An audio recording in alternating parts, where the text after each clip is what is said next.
how come I've never seen you before? Hannah's neighborhood has just gotten a little weird ever since that new boy moved in next door. But when did he move in? Wasn't the house empty when Hannah went to sleep the night before? Why does it still look deserted? She's not getting any answers from her new neighbor. He just keeps disappearing in the oddest ways, and is so pale. Is Hannah being haunted by the ghost next door? Hello, folks, and welcome back to our channel reviews. And today I'm going to be reviewing number 10 from the original series entitled The Ghost Next Door. But before I talk about the book itself, I'd like to say a couple of things about the front cover first, as I usually do. The front cover is freaking great and so eerie. You have that doormat and somebody standing, and you can actually see his legs because they seem to be sort of transparent, sort of vanishing, right? Sort of see-through.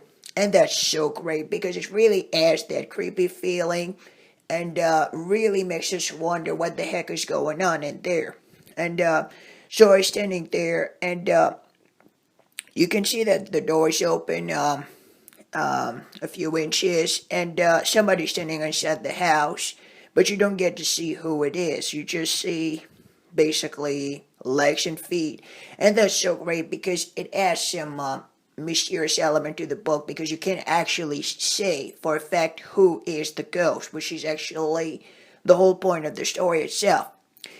You also have the tagline that reads, "There's a strange new kid on the block." Ellipsis. That's so great. Like such a great introduction to the book. The choice of colors is mesmerizingly good as well. You have some green and I think it's yellow and some orange. That's so great. But now, enough said about that. Let's move on to the book itself.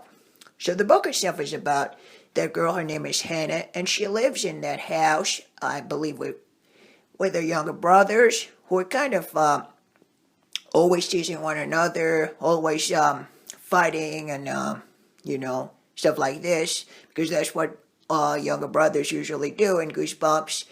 And basically, it's the middle of the summer, and she's there all by herself. I think her best friend went to camp, but she couldn't go, so she's stuck there.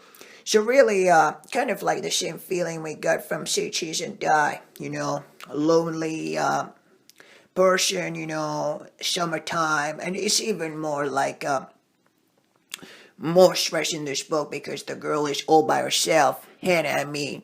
And basically, there's that new boy who just moved in. His name is Danny. And when she goes to talk to him, he tells her that he goes to her school. And when she asks him to give him some names, she doesn't recognize any.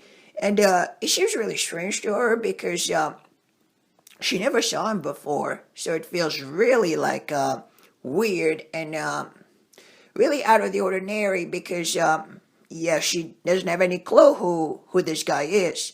And another thing about this Danny character is that he keeps disappearing mysteriously. Like 1 minute he's there, and the very next he just vanished into thin air. So basically, Hannah has a mystery to solve. She has to understand and figure out who this guy is. So she's gonna follow him around, and he's hanging out with these friends who are kind of, I would say, small-time thugs, who would like to break into stores to get some ice cream, those kinds of things. And there's a guy, I forgot his name. I think he's the postman. He has a specific title. Perhaps I can find it. I think it's Mr. Chesney, the postmaster, who is basically that sort of Scrooge figure, hated by kids. And basically they're always, trying to, get into trouble with him, and they would like to do something to him, like at some point, they even think about going to his house, but I don't want to say too much about it because I don't want to spoil the book or anything. But basically, they really hate him, and they want to they want to play meat tricks on him, basically, because they just hate the guy. So basically, Hannah is going to have to, she's going to follow him because she's convinced that he may or may not be a ghost. I don't want to give away anything, but I'll tell you that though. Each time she follows him, and she seems to be, heading back to a house in the suburb, there's that weird figure, which is kind of like surrounded by fire, a weird kind of creature, and maybe a ghost. We don't actually know who that thing is. I think it's really dark and black and with red glowing eyes or something. And so, yeah, that's basically the premise of the book. Now, Hannah is going to try her level best, like I said, to decipher, this and solve this enigma, mystery, riddle, whatever you want to call it. So that's pretty much it. And she's going to find out the truth at the very end of the book. I'm not going to spoil it. Don't worry about that. Wow, what a great book. I really had a blast reading it. It's one of my favorite Goosebumps books of all time. And the final twist, I gotta say, I didn't see it coming. I really didn't. That was such a great twist, man. I can't even emphasize it enough. If you haven't read The Ghost Next Door and you're thinking about doing it, I definitely would recommend you to do so because it's a great book, especially for the summer, a summertime read, and you're gonna love it. I'm sure you will love it, especially if you like those kinds of movies, ghost stories like The Woman in Black and The Others or The Boy. I think The Boy is not really a ghost story, is it? Never mind. So basically, yeah, it's a real fun ghost story. I really enjoyed it. I had so much fun reading it. Unfortunately, there's a catch, is that once you're done reading the book, and if you want to read it again, obviously you'll know what's going to happen. Basically, you know what's coming. Still, I think it's a great book, and really, if I have to give you one solid piece of advice, it would be the following one: really enjoy the book, the first time around, because you will probably feel a certain way which is not going to be recreated as if you ever read it again, because it's going to be a unique experience for you folks, and I'm sure you will enjoy it. And that twist, that ending is really like it leaves us in some kind of I would say a questioning stance, a questioning phase, where we really decide to cherish the fun times we spend, like really like makes us wonder, all kinds of questions. I don't want to spoil it too much. That's why I'm taking some time, to say what I want to say. But basically, yeah, that's pretty much it for that book. If I were to give it a rating, I'd give it like 10 out of 10. Really, like, I really loved it. It's such a great book, such a fantastic book.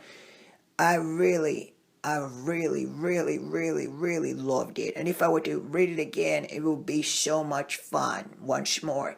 And so that's pretty much it for that review. And really loved the book. And like I said, I would definitely recommend it. It's definitely one of my favorite Goosebumps books from the original 62 books. And even as Goosebumps as a whole, because it was such a great read that I had so much fun, enjoyed reading. And really, times like these, when you read a book and you don't know what's coming, and then the twist comes out of nowhere, you just think that was such a great book. And like I said, it really makes you question about life in general, and really enjoy time with your family, and have fun. And even if you have, restless younger brothers, who are a little bit teasing, and can be a pain sometimes, it's still fun because, that's part of their personality and part of who they are. And this book really insists on, I would say, relationships, between members of the same family basically in here, and with Hannah and her family, and some of her friends too. But that's pretty much it for that review. And there's a good also. I would say there's a good message. There's a good message at the end of the book that I really enjoyed, and that's pretty much it for that review. So thank you so much for watching. I'll see you on the next review, and take care and goodbye. And also, yeah, I forgot to tell you, but I forgot to ask, but what did you think about The Ghost Next Door? Did you like it? Did you hate it? Is it your favorite book? Is it your worst Goosebumps book? Please feel free to let me know in the comment section down below. I really want to hear what you have to say about it. Thank you so much for watching. I'll see you on the next video. Bye. Take care. This whole channel review is for you. Signing off.